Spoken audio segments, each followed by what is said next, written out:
வணக்கம். அனைவரையும் லானி இன்ஃபோடெக் அன்புடன் வரவேற்கிறது. ஆதரவு தந்து கொண்டிருக்கின்ற தரப்போகின்ற அனைத்து நல்ல உள்ளங்களுக்கும் நன்றி.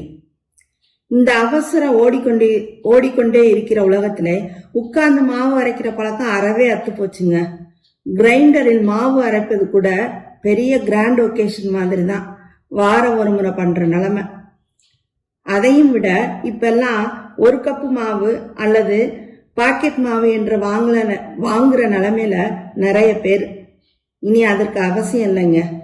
ஈவன் மிக்சியில நீங்க ப்ரப்போர்ஷன், அதாங்க அளவு தெரிஞ்சவங்க தெரியாதவங்க தவறுதலாக கூட குறைய போட்டாலும் கவலை இல்லாம சாஃப்டான இட்லி சமைச்சிடலாம். அது போல இட்லி கூட சட்னி இல்லாமலா? ஜிஎஸ்சி சட்னி. அது என்னங்க ஜிஎஸ்சி? புதுசா இருக்கேன்னு யோசனையா? வீடியோவை ஸ்கிப் பண்ணாம பாருங்க.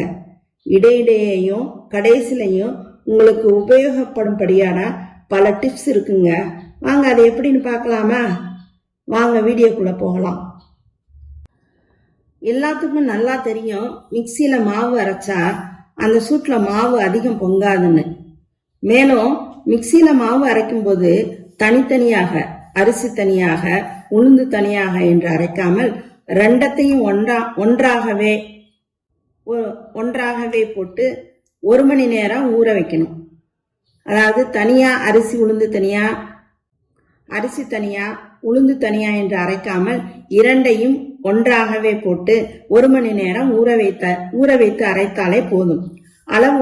அளவு என்னன்னா 1.5 டம்ளர் அரிசிக்கு 3/4 டம்ளர் உளுந்து, கொஞ்சம் வெந்தயம் எடுத்துக்கோங்க, அவ்வளவுதான். பிறகு அதை 5-6 மணி நேரம் கழிச்சு இட்லி ஊத்துனா போதும். என்ன இப்படி செஞ்சா சாஃப்டான இட்லியா? நோ சான்ஸ், நெவர் அப்படின்றீங்களா? இந்த டிப்ஸை கேட்டு ட்ரிக்கை ட்ரை பண்ணுங்க. இட்லி சாஃப்டா மிருதுவா ஆப்ப ரேஞ்சுக்கு கிடைக்கும். ரொம்ப சிம்பிளுங்க. இட்லி ஊத்துறதுக்கு முன்னாடி 2 அல்லது 3 சொட்டு விளக்கெண்ணெய், கண்டிப்பா விளக்கெண்ணெய் தாங்க யூஸ் பண்ணணும். 2 அல்லது 3 சொட்டு விளக்கெண்ணெயை மாவில் இட்டு ஊற்றி நன்றாக கலக்கவும். பின் அடுப்பில் இட்லி பாத்திரத்தில் தண்ணீர் விட்டு லேசாக கொதிக்க விடவும். லேசா கொதிக்க விட்ட பிறகுதாங்க இட்லியை ஊத்தணும். நீங்களும் செய்யுங்க, செஞ்சு பாருங்க. அப்புறம் நீங்களே ரிசல்ட்டை பார்த்து ஆச்சரியப்படுவீங்க. நீங்களே பாருங்க எப்படி ஆப்பத்துல ஓட்டையா வர மாதிரி இட்லியில சிறு குழிகள், ஓட்டைகள் தெரிகிறதா? ஆப்பம் போல இட்லியும் ரொம்ப சாஃப்டா பஞ்சு போல மிருதுவா இருக்குங்க. இதுக்கு நான் கேரண்டி. சரி வாங்க ஜிஎஸ்சி சட்னியை பார்க்கலாம். இப்ப ஈவன் ஹோட்டல்ல கூட உணவுக்கு ஜிஎஸ்டி கட்டி வீணா நம்ம பணம் வரையும் ஆகுது. இந்த ஜிஎஸ்சி சட்னி அப்படி இல்லைங்க. இது உங்களுக்கு விரயம் இல்லை, வரவுதான். GSC great smart coconut chutney. எப்படிங்கிறீங்களா?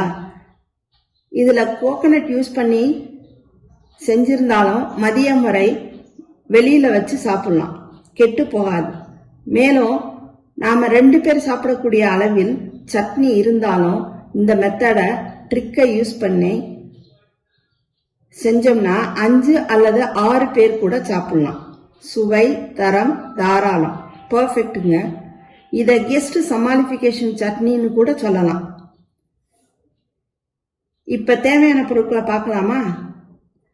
இதோ தேவையான பொருட்கள்: 5 அல்லது 6 பச்சை மிளகாய், 1 தக்காளி, 5 அல்லது 6 சின்ன வெங்காயம், பூண்டு 3 பல், 4 பத்தை அல்லது சில் தேங்காய், 4 சில் தேங்காய், இஞ்சி சிறிதளவு, தனியா, மல்லி விதைங்க 1 அல்லது 1.5 ஸ்பூனு, பொரிகடலை 5 அல்லது 6 ஸ்பூன், அவ்வளவுதாங்க.